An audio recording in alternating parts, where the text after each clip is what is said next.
Au moins demander le maintien de leur pouvoir d'achat. Ça rejoint les propositions. Et du coup, réindexation des retraites sur le pouvoir d'achat, sur l'inflation. C'est ça. Sur l'inflation. Merci. Alors, il y avait. Donc, monsieur a déjà pris la parole, peut-être monsieur là, et puis, effectivement, voilà, vous avez dit madame, vous avez tous déjà pris la parole. Après, ce sera plutôt madame là. On essaye de vraiment faire en sorte que tout le monde puisse prendre la parole, mais pas si nombreux, c'est possible. Oui, donc voilà, moi je vais intervenir sur plusieurs points, sur les choses que j'ai entendues notamment. La baisse de la CSG, la CSG sert à financer la sécurité sociale, et une bonne partie de la hausse de la CSG des dernières années, elle a remplacé des cotisations sur les salaires. Donc on ne peut pas tout demander. Donc, si vous voulez avoir des sécurités sociales qui vous soignent, qui vous protègent, ben, il faut payer les cotisations, que ce soit les salariés ou les retraités. Donc on ne peut pas tout demander. Maintenir le niveau, monter les hautes pensions, etc. Et puis en même temps baisser ce qui sert à les financer. Donc je suis un peu surpris par les propositions qui sont un peu moyen réfléchies, qui ne voient pas les deux côtés de la chose, ou alors il faut trouver des ressources ailleurs. Et là je ne vois pas trop non plus. Concernant les députés, je veux juste rappeler l'histoire un peu des revenus des députés. Ils sont élevés parce qu'il fallait compenser le fait que à l'époque, c'était tous les gens aisés qui étaient élus, parce qu'ils avaient les moyens de faire campagne, ils avaient les moyens de vivre avec leurs propres revenus sans être payés par l'État. Donc la gauche, il y a très longtemps, a instauré un revenu suffisamment élevé pour permettre à des citoyens modestes et ouvriers, notamment, de devenir élus et pouvoir en vivre. Donc aujourd'hui, effectivement, on peut poser la question, puisque la plupart des élus, députés et sénateurs, sont des gens qui ont des fonctions très élevées dans la société, que ce soit des chefs d'entreprise ou des cadres ou des hauts fonctionnaires. Donc, on peut poser la question effectivement, mais je voulais juste rappeler ce point-là. Nationaliser la dette, j'aime bien avec quels sous, parce que si c'est les banques qui prêtent l'argent, si on les rembourse les banques, on prend où l'argent pour rembourser les banques. Voilà, c'est un peu tard pour y penser. Voilà, donc l'indexation des pensions sur l'inflation, là j'ai entendu ça aussi. Donc, je vous rappelle que les salaires par le SMIC ne sont pas indexés. Donc il faut demander aussi aux salariés d'avoir le salaire qui sera indexé, notamment les salariés des tranches inférieures, parce que les cadres souvent peuvent négocier leur salaire. Ils ont tous les ans des entretiens, donc ils peuvent souvent négocier. Eux, ils ont droit à des hausses plus sensibles. Les ouvriers, qui sont légèrement au-dessus du SMIC, à part se faire rattraper par le SMIC, ils n'ont pas beaucoup d'espoir. Donc il faut aussi, dans ce cas-là, que l'inflation soit prise en compte pour les salariés. Alors, c'est pas du tout. Contrairement à ce qu'on croit, il n'y a que le SMIC qui est indexé sur l'inflation, pas les salaires. Ce qui fait que quand il y a une grille dans une entreprise, le salaire monte, il rattrape ceux qui sont juste devant. Si dans la grille, il n'y a pas de hausse automatique, c'est souvent le cas. Alors, voilà, il y a pas mal de choses qui sont un peu fausses ou inconnues de la part des gens qui sont ici à revendiquer, mais moi je voudrais qu'ils se battent davantage dans la rue s'ils veulent améliorer les conditions de vie de tout le monde. Donc je voulais intervenir sur ces points-là, et moi ce qui m'intéresse surtout, c'est l'organisation de l'État et des services publics. Alors, en fait, il faut faire une proposition là-dessus. Donc, ce que je propose, c'est qu'on relance la décentralisation. On arrête de laisser tout entre les mains de l'État central, qui finalement décide de tout, décide des revenus des collectivités territoriales, notamment en supprimant la taxe d'habitation. On est content de ne pas l'avoir, mais c'était des ressources propres aux collectivités. Donc, de quelles ressources vont disposer les collectivités pour toutes les missions qu'on leur confie aujourd'hui? Elles sont de plus en plus nombreuses. On voit bien que l'État se désengage en transmettant les missions, donc les charges, aux communes, aux départements, à la région, aux intercos, etc. Donc moi, ce que je propose, c'est que qu'on porte une nouvelle organisation de l'État qui donne beaucoup plus de pouvoir aux élus locaux. Plus de pouvoir de choisir ses revenus, et ce n'est pas l'État qui décide quels sont les revenus des collectivités, c'est elle qui décide. Voilà. Donc il faudra une vraie autonomie des régions, des départements et des intercommunaux. Voilà, et les services publics, il faut le défendre en local, parce que je vous rappelle, comme disait monsieur, c'est bien gentil de vouloir faire sur Internet, mais quand on n'a pas Internet, parce qu'on est inquiet du bourg ou à ça, on n'aura jamais l'optique. Effectivement, aller sur un site qui sera de plus en plus développé, de plus en plus lourd, c'est compliqué à charger, et c'est souvent très compliqué pour les gens. Aujourd'hui, il y avait un article dans le Parisien, 7,5 millions de Français n'ont pas accès à Internet ou à Internet de qualité. Ces gens-là, on les retrouve au guichet des services publics locaux, et comme il y a de moins en moins, ça devient compliqué pour eux. Donc, on sauvegarde les services publics locaux. Et qu'on participe aussi avec les fusions collectives. Également, sauvegarder les services publics locaux. D'accord, ben merci Et beaucoup. en finir aussi avec la suppression des collectivités territoriales, les fusions pour faire des monstres. Ah bah, Interco, on a la ça, parole pour pareil. préciser ça, du coup, si vous le souhaitez. Juste, je rappelle le fait de bien respecter la parole des uns et des autres et pas forcément, voilà, vous pouvez apporter des éléments de connaissances supplémentaires, hein, mais voilà, et éviter d'invalider la parole des autres. Et Je voilà. n'invite pas, voilà, il ne faut pas oublier certaines choses, c'est tout. On ne peut pas demander tout et son contraire. Voilà. Malheureusement, il faut trouver des solutions et pas tant de propositions par rapport à ça. Merci. Alors, qui n'a pas pris encore? Oui, alors il y avait par là-bas, effectivement, depuis un petit moment, Madame là, alors Madame s'est déjà exprimée, mais bon, allez-y rapidement. La question, pour contrer les inégalités sociales, il faudrait taxer plus fortement les dividendes et taxer le rachat par les entreprises et de leurs propres actions. Voilà. Merci. Est-ce que c'est clair pour vous? Ouais. Merci. Donc, Madame. Moi, je voudrais parler des associations. C'est la trame du tissu social. On s'en félicite en France d'avoir des associations loi 1901 et qui sont assez nombreuses, mais on s'aperçoit que de plus en plus les aides baissent, notamment pour les associations d'intégration, de solidarité, sont très utiles à la société. Et je trouve qu'on devrait arrêter de baisser les aides, parce qu'elles ont tendance à disparaître.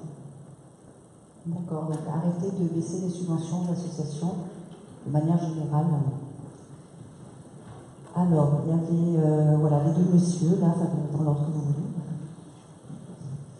Donc, moi je trouve qu'en France, il y a beaucoup de gaspillage d'argent public et je dirais que je suis content d'être là ce soir parce que pour une fois on débat et que les dépenses publiques, elles devraient être beaucoup plus débattues, quelle que soit l'échelle de notre territoire. Et quand il y a des dépenses, quand il y a des aides publiques, qu'elles soient conditionnées d'un point de vue emploi et d'un point de vue environnemental. Ça me paraît une évidence. Mais ce n'est pas la réalité aujourd'hui, que ce soit au niveau communauté de communes ou au niveau région ou au niveau État. Alors, il y a deux choses. Alors, je vais écrire conditionner les aides publiques à l'emploi et à l'environnement. Oui. Et la première chose, C'était sur pouvoir décider des dépenses publiques à tous les niveaux, donc vous parlez au niveau commune, département, régional et État. Hein, en invitant les citoyens comme ce soir. En invitant les citoyens comme ce soir. Donc de manière participative. Donc des budgets participatifs partout, en fait. Alors oui, il y avait monsieur. Oui, moi, mon intervention portera sur la démocratie. Il semblerait qu'à l'heure actuelle, la présidence veuille réduire le rôle, enfin la place du Sénat. Or, cette assemblée est quand même composée, certes elle n'est pas élue directement par les citoyens, mais elle est composée d'élus qui ont quand même l'expérience concrète du terrain, ce dont peut-être pas toujours nos députés. Donc moi je suis pour le maintien du Sénat. Et le deuxième point que je voulais aborder, c'était effectivement qu'on mette une part de proportionnalité dans l'élection des représentants des députés. Comment, à l'heure actuelle, on peut avoir certains partis qui représentent une certaine proportion de la population, mais qui sont très faiblement, voire pas représentés du tout à l'Assemblée nationale. Est-ce représentatif de la réalité de la population? D'accord. Même si on n'est pas forcément d'accord avec les idées que véhicule un parti, s'il y a un certain nombre de personnes qui le soutiennent, il faut qu'ils soient représentés. Ok, c'est bon pour la retraduction. Ouais. Merci. Donc, qui par là? Voilà. Donc, monsieur là-bas, après madame ici. Oui, comment on pourrait, disons, favoriser les propriétaires de bâtiments, par exemple en centre-ville, dans les petites communes, de façon que les rez-de-chaussée restent en commerce? Parce qu'on s'aperçoit de plus en plus dans nos petites villes, dans les petits bourgs, la disparition de tous les petits commerces. Et comment favoriser de façon que des fois vous avez des rénovations et ce bâtiment, au rez-de-chaussée, on fait de l'habitat. Et ça, c'est bien dommageable. Après, vous n'avez plus du tout de cellules commerciales. Et après, les centres-villes se meurent. Et ce qui fait que vous développez des zones. Et à chaque fois, c'est la voiture de plus en plus. Donc comment, je ne sais pas, mais favorisons fiscalement... Favoriser les petits commerces dans les centres-bourgs, quoi. Voilà, de façon que un propriétaire, il est plus intéressé de faire, par exemple, il rénove un bâtiment, on a souvent le cas, surtout on voit de plus en plus de villes où le bâtiment vieillit, vous faites une rénovation, je pense qu'il faut favoriser fortement de façon que le rez-de-chaussée reste commerçant. Tout à fait. Donc on précise ça sur favoriser les petits commerces, mais lors d'une rénovation, permettre lors d'une rénovation de favoriser ça. Donc il y avait madame aussi là, devant. Oui, bonjour. Je suis moi aussi intéressée par le thème organisation de l'État et des services publics. Je pense que les régions devraient pouvoir elles-mêmes lever leurs propres impôts. Actuellement, tous nos impôts vont entre les mains du gouvernement et sont redistribués aux régions. Alors, en fonction des gouvernements, c'est plus ou moins d'impôts qui reviennent dans les régions. Donc, la possibilité pour les régions de lever elles-mêmes les impôts. Et puis une deuxième proposition, ce serait de supprimer les services déconcentrés de l'État, comme les DTM, les DRAF, enfin tous ces services de l'État, et leur mission pourrait être transférée aux régions et aux départements. Donc, supprimer les services déconcentrés de l'État et transférer leur mission région, département. C'est ça. Ok, merci. La possibilité pour les régions de lever leurs propres impôts. Je pense que ça a été pris en compte. Merci. Alors, qui souhaiterait prendre la parole qui ne l'a pas encore prise? Là, pour le coup, il n'y a pas de... Profitez-en, hein. N'attendez pas la fin. Souvent, des fois, ça arrive, les gens prennent la parole dans les dernières minutes. Allez-y. Je voudrais simplement demander la prise en compte du vote blanc lors des élections. La prise en compte du vote blanc lors des élections, donc beaucoup de cartons verts qui se lèvent. Alors, prochaine question. Alors, du coup, monsieur, là, qui ne s'est jamais exprimé. Oui, bonsoir. Je m'aperçois qu'il y a un panneau qui est vide, la transition écologique. Merci. Je ne sais pas vous le dire. Solution toute simple, des propositions simples. Nous sommes sur un territoire où les déplacements sont souvent des déplacements individuels, mais ou avec des partages, heureusement. Mais nous avons la chance d'avoir une ligne de chemin de fer qui traverse la Comcom. Nous avons la chance d'avoir une gare à Questembert. On pourrait certainement, alors on n'est pas franchement dans la transition, mais on est dans une meilleure utilisation de l'existant, en particulier le transport en commun par les TER. Il existe aussi un transport en commun géré par le département, des gares qui roulent à vide. Après, il y a peut-être des raisons pour lesquelles ils roulent à vide, des problèmes d'horaire peut-être. C'est un peu la même chose aussi pour les trains. Donc mieux utiliser l'existant en termes de transport en commun. Okay. Merci beaucoup. Donc effectivement, j'allais vous inviter aussi à... c'est vrai qu'on a pas mal, donc la fiscalité, on a beaucoup parlé de ça, donc transition écologique peut-être, et puis essayer un petit peu d'élargir un peu les réflexions et les apports que vous avez. Alors du coup, il y avait... madame peut-être. qui s'est jamais exprimé ici ce soir.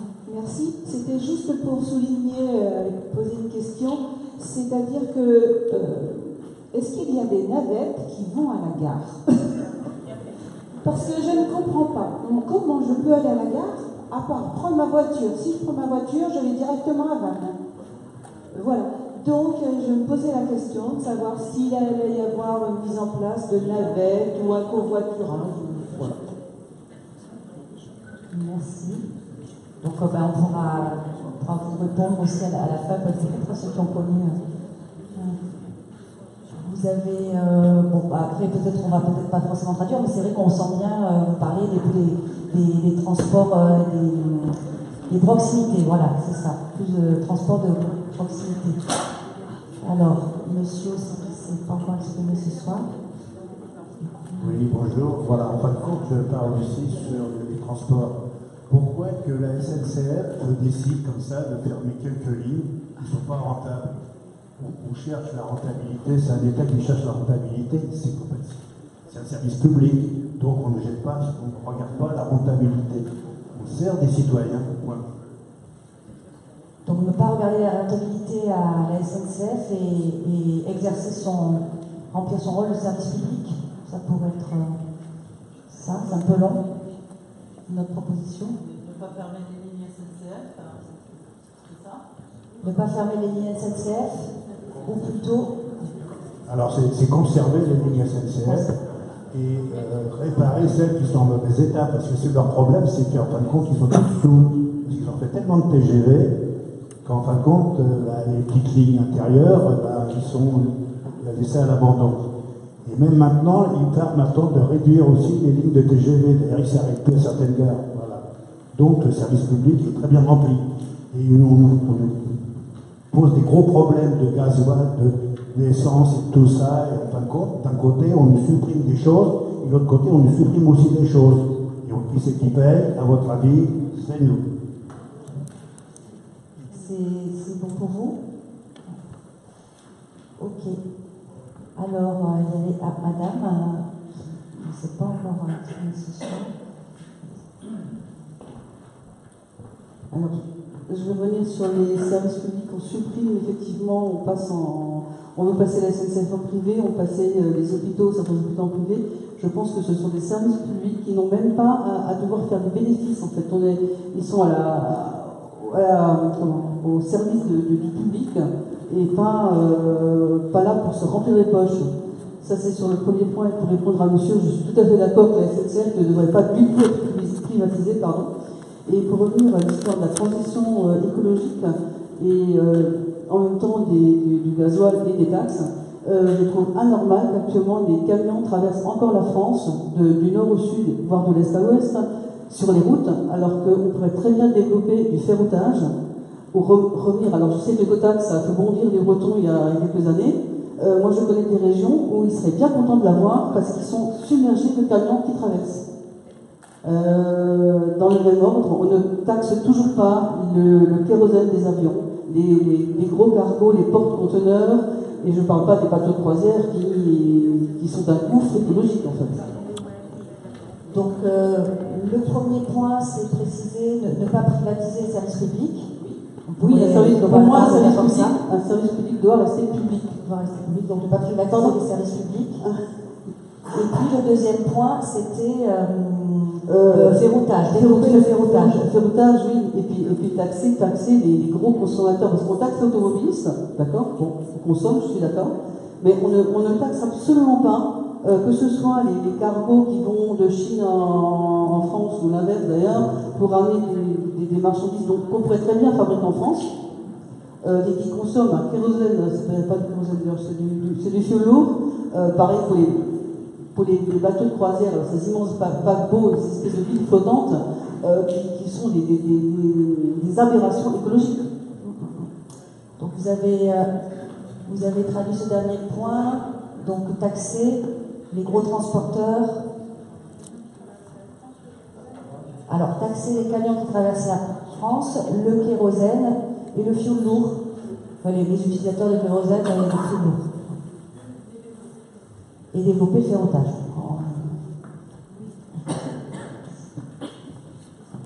pour prendre juste une chose, savoir qu'un porte-container qui emmène la matière première d'Europe en Asie ou en Chine, aller-retour, c'est 10 000 tonnes de fioul lourd soufré. Et ça correspond pratiquement à une consommation mondiale de l'automobile.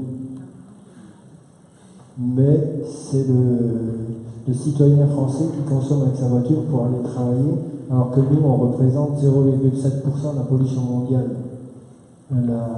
L'Amérique, la Chine et l'Inde, c'est à peu près 65% de la pollution mondiale. Mais bon, c'est le Français qui pollue avec ses 0,7%. Merci pour ce point d'information. Donc il y avait, alors s'il n'y a pas de nouvelle prise de parole, non, monsieur qui depuis un petit moment quand même souhaitait se réexprimer. Je m'excuse parce que je n'avais pas compris qu'en fait on passait de thème à thème, je pensais qu'on faisait un thème.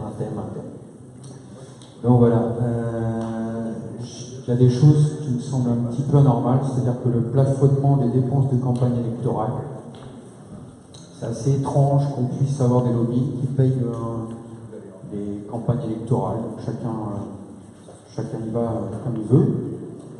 Je trouve qu'il faudrait une suppression de la TVA sur les produits de première nécessité, un plafonnement des loyers, la nationalisation des autoroutes, je crois que ça a déjà été dit, le RIC, parce qu'en fait, le RIC, c'est ce qu'on est en train de faire, on est en train de nous le vendre en ce moment comme si c'était fait pour les extrême gauche, extrême droite, mais en fait, ils ont juste peur que tout ce qu'on est en train de débattre là, ça les empêche de pouvoir faire ce qu'ils veulent. C'est-à-dire que par exemple, on vient de parler des autoroutes, la nationalisation. Et là, si on était tous d'accord, ça remonterait tout là-haut. Et puis ça empêcherait de refaire la petite magouille. Voilà. Je voudrais qu'on revienne, parce que ça n'a pas été dit, je trouve ça assez grave et aberrant. C'est qu'il y a une loi anti-casseurs qui vient d'être passée. Donc c'est vrai que ça fait peur, casseurs. Donc tout le monde se dit, bah ouais, il faut voter loi anti-casseurs. C'est juste en fait la séparation des pouvoirs qui est en train de se jouer en ce moment.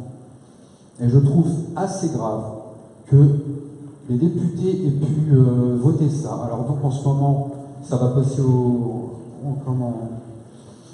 CC, au niveau du Conseil constitutionnel. Donc c'est M. Juppé qui vient d'être mis en place par M. Macron. Donc cette loi-là, elle va passer. Donc j'espère que vous avez bien conscience que vos petits-enfants, vos enfants qui prochainement, dans les années à venir, quand ils voudront contester, ils pourront peut-être pas le faire. Et puis que les syndicalistes vont être fichés, que nous-mêmes serons fichés, et qu'on est en train de faire des préfets, des procureurs. Donc ça veut dire qu'on est en train d'anticiper des futurs délits. Voilà. Donc posez-vous un petit peu la question de la gravité de ces choses-là, parce que je trouve que là, il est temps de se réveiller un petit peu quand même, parce que personnellement, j'étais à Quimper ce week-end dernier. Je vois des violences depuis 4 mois, tous les samedis. J'ai vu un handicapé se prendre un tir de lacrymo sur lui, en fauteuil roulant. Moi, je sais pas, mais j'ai pas vécu, je suis pas né dans un pays comme ça, quoi. On est français. J'ai pas grandi dans ce pays-là et j'aurais jamais imaginé arriver à ce stade-là. Donc, il y a plein de sujets. La transition écologique, c'est vrai, on peut en faire. Trier nos poubelles, c'est super bien. Mais je pense pas qu'on puisse changer beaucoup la planète si on s'attaque pas au capital. Ça, c'est mon avis, hein. Mais voilà, les services publics, c'est bien. Comme quelqu'un disait tout à l'heure, il y a toujours les restos du cœur. Je pense qu'on pourrait peut-être recréer la soupe populaire faite par l'État. Je pense que j'ai à peu près fait le tour de ma colère. J'en ai encore, peut-être que je relèverai la main.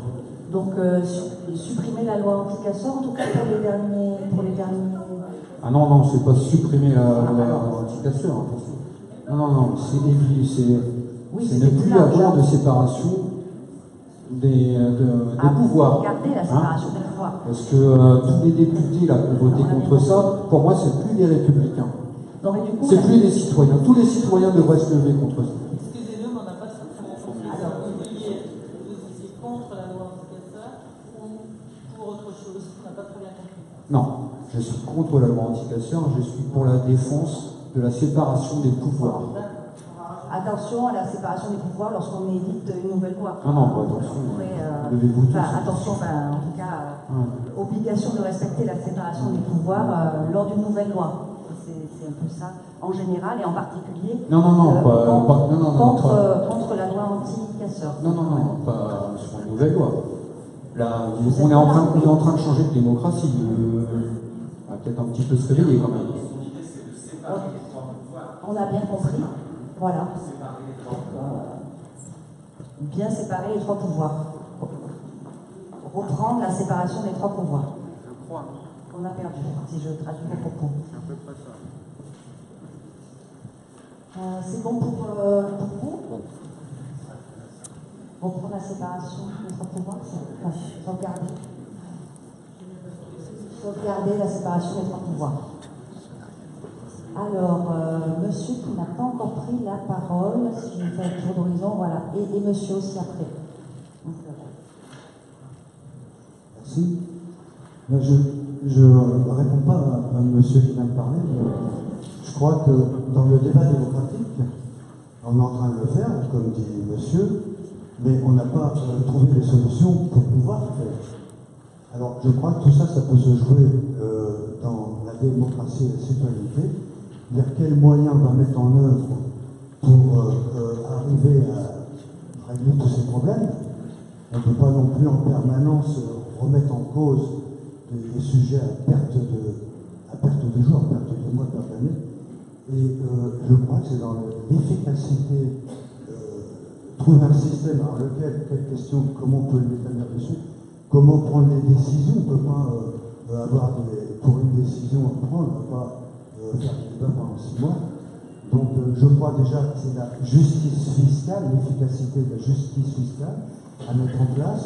Ensuite, trouver les moyens de l'efficacité des services publics, c'est-à-dire que quand une réforme en cours, il faut aller dans le détail jusqu'au plus près du terrain, puisque je pense que les réformes qui sont faites, elles ne vont pas. La preuve, c'est qu'on a touché les retraités, et maintenant on a touché trop bas, il faut remonter un petit peu. Donc, les gens qui ont pris les décisions n'ont pas été dans le détail sur le terrain. Donc, les régions, les départements, les communes sont là aussi pour répondre à ça. Mais voilà, c'est justice fiscale. Maintenant, je crois qu'il ne faut pas non plus qu'on remonte telle catégorie par rapport à une autre. Il faut qu'il y ait un consensus. Et je crois que dans notre pays, le problème est le consensus. J'ai été syndiqué pendant 40 ans, je suis retraité, bon, peu importe, pas vous raconter ma vie, mais un consensus. Et j'ai remarqué dans tout ce que j'ai pu faire en tant qu'association syndicaliste, machin d'entreprise, il n'y a pas de consensus. Chaque syndicat, chaque parti, chaque ceci, chaque cela, quand il est au pouvoir, tout ce qu'il fait, l'opposition trouve que c'est pas bien, et vice-versa. Donc à un moment donné, il faut qu'on trouve une manière de trouver un consensus, aussi bien chez les jeunes que chez les syndicats, que chez les partis politiques. Et quelle manière organiser la démocratie et la citoyenneté pour acquérir le consensus. Et puis essayer de passer maintenant, un petit truc, je ne suis pas touché par le problème, mais on parle de l'impôt sur la fortune. Ouais, j'ai entendu dire au gouvernement que ça ne rapporterait pas grand-chose, c'est vrai que ça peut être quelque chose une mesure, comment on peut dire, comme vous avez dit tout à l'heure, symbolique. Voilà. Moi je dirais plutôt qu'on peut trouver un consensus, quand ces messieurs qui ont beaucoup d'argent, c'est pas mon cas, vous inquiétez pas, trouver un consensus pour dire que ce n'est pas un impôt sur la fortune pour les riches, c'est une redistribution sociale pour aider le pays à fonctionner un peu mieux que ce qu'il est maintenant. Peut-être y avoir trouvé un consensus. Il faudra peut-être les obliger, mais il faut trouver un consensus. Merci beaucoup. Merci à vous. Donc, efficacité, on a traduit comme ça, efficacité de la justice fiscale, des services publics, des réformes au plus près du terrain, ça c'est un premier point. Et deuxièmement, c'est trouver les méthodes pour construire le consensus en France, en général. Alors, monsieur qui avait... voilà, je vais prendre la parole. Je passe la main à Jean-Marc. Désolé de vous priver d'une interlocutrice. Allez-y. Moi, je veux bien je crois que c'est le début de la lutte des Gilets jaunes, c'était de la taxe sur le carburant pour la transition écologique. Moi, je pense qu'on a besoin en fait de savoir, c'est bien, on va taxer plus la bagnole. Qu'est-ce qu'on fait ce pognon? Comment ce pognon-là, il est mis parce que la bagnole pollue. Donc après, on prend de l'argent aux gens, et après, c'est pour agir sur la transition écologique. Qu'est-ce qu'on voit? Comment l'État agit sur la transition écologique? Moi, personnellement, je ne vois pas vraiment comment on agit écologiquement au niveau de plein de choses. Et je pense qu'on est beaucoup taxé, et de plus en plus, moi je fume du tabac. Voilà, on a le droit aussi de fumer du tabac, et c'est énormément taxé, les TVA, les choses comme ça, je pense que ça a tendance à augmenter, et on ne voit pas forcément le fruit de cet argent-là, parce que moi j'ai ma copine qui est infirmière et qui dit, avant, dans un temps donné, je soignais 10 patients, maintenant dans le même temps il faut que j'en soigne 20, mon facteur il râle parce qu'il n'y a pas le temps de s'arrêter, il court tout le temps, voilà. Je pense que tout le monde râle et on ne comprend pas en fait. Et moi, ce que je voudrais, c'est, alors je ne sais pas dans quel... C'est cette histoire de confiance, en fait. C'est comment on peut retrouver confiance. Moi, je bosse avec des jeunes, je bosse avec des collègues, tout ça. Comment on peut retrouver confiance dans la politique, dans la capacité des gens qui sont censés nous gérer. Moi, j'ai absolument plus aucune confiance. Donc, je viens ici, et je viens ici, je pense, de façon sociologique, pour savoir un peu, pour regarder. Je vois qu'il n'y a pas grand monde, je vois qu'il n'y a pas beaucoup de jeunes, voire il n'y a pas très jeunes. Et en fait, c'est ça la question qu'il faut se poser. Pourquoi il y a 40% des gens qui ne vont pas voter? Je suis syndicaliste, et ça fait 10 ans, donc je suis paysan et je suis syndicaliste à la Confédération paysanne. Il y a énormément de boulot qui est fait. Sur par exemple la nouvelle PAC. Il y a énormément de boulot, on a fait énormément de boulot avec des propositions intelligentes sur la transition écologique, sur l'organisation de l'État, sur des choses comme ça, mais énormément de boulot dans tous les départements, dans toutes les cellules locales et tout ça, pour aboutir à des choses qui, rien. On a bossé sur la PAC, on n'a rien, la politique agricole commune, la dernière, on n'aboutit à rien. On a bossé sur la loi Egalim, on n'aboutit à rien. On a bossé sur la loi sur l'alimentation, on n'aboutit à rien, alors qu'on passe énormément de travail. Énormément de temps de travail. Donc en fait, moi je suis syndicaliste et j'ai envie de faire ça. En fait, ça ne sert plus à rien. Donc voilà, les mobilisations dans la rue, ça ne sert à rien. Il y a eu des mobilisations pour la loi travail, ça ne servait à rien. Il y a eu des mobilisations à l'époque pour la guerre en Irak, des choses comme ça ne servait à rien. Là, on a les gilets jaunes. Tout l'État passe son temps à dire vraiment les gilets jaunes, alors soit ils sont racistes, soit ils sont fascistes, soit ils sont violents, soit ils sont machin, tout ça.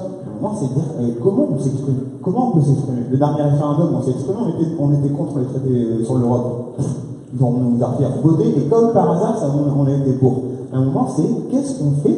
Comment on fait pour retrouver cette confiance? Retrouver cette confiance, effectivement, sur les parlementaires ou des choses comme ça. Moi, j'ai pas confiance. Balkany, tous ces gens-là, et ça, c'est des gens qu'on voit, mais les Balkany, le gars sur le gars PS et tout ça, comment? Moi, je voudrais savoir comment on peut faire pour refaire confiance à l'État et à cette politique. Autrement dit, dans vos propos... J'ai noté la première chose, traçabilité des taxes. Des impôts?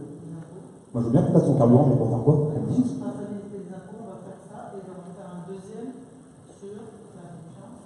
On va trouver la confiance dans la politique par exemple à l'utilisation citoyenne et des syndicats. C'est ça.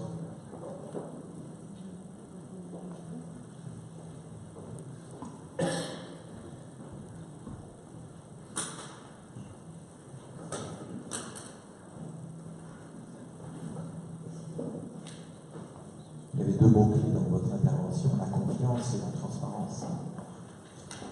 Peut-être retenir ces deux mots-clés-là en plus de ce qui vient d'être dit. Je pense que c'est un vrai. Et là, on a un espace mais retrouver des espaces comme ça, et qu'on nous donne des espaces, sinon on va descendre dans la rue, et les manifestations dans la rue vont être de plus en plus violentes. Et à un moment, quand il y a des syndicats et des énergies syndicales qui sont mises en place, qui sont entendues. Ah ouais, c'est retrouver un petit peu comment on peut nous s'exprimer et comment on peut être entendu pour pouvoir avoir confiance, pour ne pas être 1 sur 2 à ne pas aller voter. Moi, j'avais noté tout à l'heure ma intervention précédente, c'est réinventer une forme de démocratie participative efficace. C'est-à-dire que c'est un petit peu ce que nous faisons ce soir. C'est un peu nouveau, c'est pas habituel. Est-ce que multiplier ce genre de choses sous réserve d'espace, à l'issue du débat, à l'issue de la réunion, il y ait un résultat, c'est-à-dire que le compte-rendu soit effectivement pris en compte, peut-être qu'il y a là une piste de réflexion, d'où l'intérêt de ces débats de ce soir.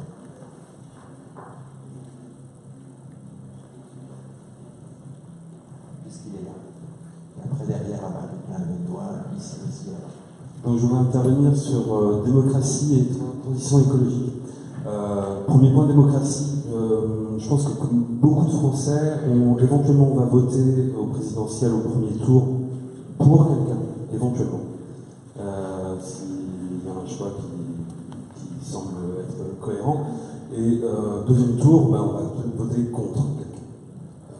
Aujourd'hui, je pense qu'il y a un tuto belge qui est pas mal foutu, excusez-moi du terme, qui montre en fait différents modes de vote. Il y en a un que je trouve tout à fait intéressant, qui est de noter, par exemple, si on a 7 personnes qui se présentent, de mettre en 1 celui qu'on préfère, et comme ça, 2, 3, 4, 5, 6, 7, jusqu'à celui qu'on exècre. Et au moins, on aura non pas un choix par défaut, mais plus, on irait plus vers un consensus de la majorité de la population. Et ne pas entendre, comme on entend en ce moment, il y a une légitimité, alors que le nombre de personnes exprimées est très faible au premier tour, et que le deuxième tour, c'est la peste ou le choléra. Et voilà, je suis peut-être un peu radical dans mes propos, mais je pense que beaucoup de Français ont ce sentiment, et d'ailleurs ne vont plus voter parce qu'ils sentent bien qu'après parce qu'il y a eu cette élection, mais celle d'avant et celle encore d'avant, à chaque fois on se retrouve dans cette situation. Bon, ça c'était pour la partie démocratie. Concernant la transition écologique, moi je suis aussi syndicaliste, j'interviens au niveau de l'assainissement non collectif sur l'ensemble, avec d'autres bureaux d'études au niveau national. Et je me rends compte en fait que les lobbies sont très puissants, trop puissants. C'est-à-dire qu'aujourd'hui, vous avez en France des lois qui sont soutenues par les acteurs les plus importants. Dans l'isolation, on va avoir Saint-Gobain-Isolène. Dans l'eau Veolia. Dans l'énergie Areva. On a comme ça tout un tas. On a eu obligation des élus de déclarer leur lien avec les différentes industries. Moi, je n'ai pas entendu parler. Je suis allé sur le site, c'est très compliqué. Hein. Il y a une liste, c'est 2000 personnes qui se sont déclarées, mais on n'en fait rien. C'est-à-dire que les médias, ça n'existe pas. C'est-à-dire que lorsqu'on fait des lois, on va avoir un système de pantouflage entre, d'un côté, des énarques qui vont dans des grandes entreprises et qui retournent au trait de l'État. Et donc, par ce biais-là, si moi, par exemple, je suis allé à la FIOR participer à des groupes de normalisation pour faire entendre une vision rurale, c'est-à-dire simplicité, rusticité et quelque chose qui soit durable. Parce que c'est ça, l'environnement, c'est ça. Au lieu de faire de l'écologie punitive, c'est-à-dire qu'on nous explique que le diesel, c'est un véhicule qui est très polluant. Je tiens à rappeler qu'il y a quelques années de cela, à Paris, on a interdit le diesel. Et cette journée-là, Air Paris a mesuré des taux de benzène très importants. Je rappelle, le benzène est cancérigène. Donc, si on enlève le diesel et qu'on met des voitures essence, on n'aura plus de particules fines, mais on aura du benzène. Les voitures électriques, si on regarde l'analyse du cycle de vie de ces véhicules, ils ne commencent à être vraiment efficaces qu'à partir de 30 000 km réalisés. Dans quel état sont les batteries à ce moment-là? Et on va avoir une énergie qui va être dépensée. Alors, en France, on est un pays décarboné, hein, on produit l'énergie par le nucléaire, ce qui nous donne de bonnes notes, hein, ce qui fait que, du point de vue global, on est plutôt bien noté sur le CO2, mais par contre, sur les véhicules, le fait aujourd'hui d'avoir des véhicules essence qui sont achetés de manière beaucoup plus importante, l'État français va augmenter les quantités de CO2 qui vont être produites. En résumé. Alors, les lobbies, trop importants, arrêter le pantouflage. C'est-à-dire qu'on ne puisse plus avoir des gens qui sont hauts fonctionnaires, qui passent dans le privé. S'ils passent dans le privé, ils ne viennent plus dans le public. Hein, c'est pas possible de faire des allers-retours comme ça aujourd'hui entre une fonction publique. Moi, j'ai été dans la fonction publique plus d'un temps. Je suis dans le privé aujourd'hui. Si je retourne dans le public, il n'y aura pas.